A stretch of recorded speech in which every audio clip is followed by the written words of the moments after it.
ایتالیانی دور نزدیک دژ سپید سهراب با لشکر توران به ایران رسید. همه رو گرفت و کرلت و پار و اسیر، هر کی که گنده بود حتی حجیر. مرد آفرید مثل فشنگ که شنید رفتش به جنگ.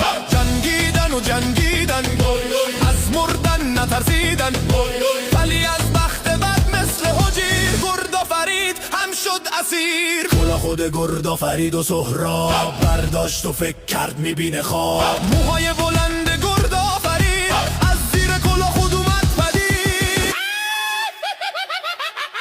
چشمش که وزن و دو ابر و کمان، تو گفتی همی بشکفت هر زمان. آخ آخ ابر و کمان، ابر و کمان، ابر و کمان. دیگه دیره الان تو جنگمی، به بقیه بگو یار قشنگمی. گرد آفرید بعدش اومد با خودش گفت باید خرش کنم.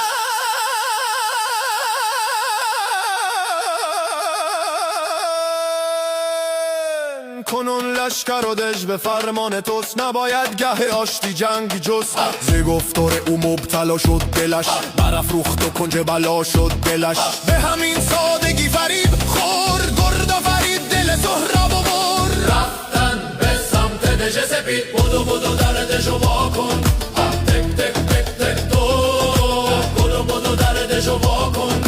تک تک تک تک گرد آفرید رفت توی دشتون، بستن در و روی سهراب گرد آفرید رفت بالای دژ. سهراب خیلی برخور بهش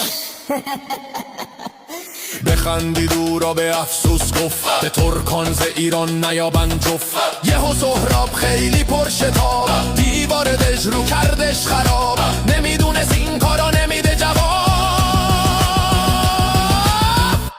ای بابا شب سهراب شد بی خیال دژ، رفت تا فردا بیاد بکنه لش. رفتن شبونه مردم از دژ، گرد آفرید نازش از دژ. سهراب گل خوردی، گل خیلی ناجور خوردی.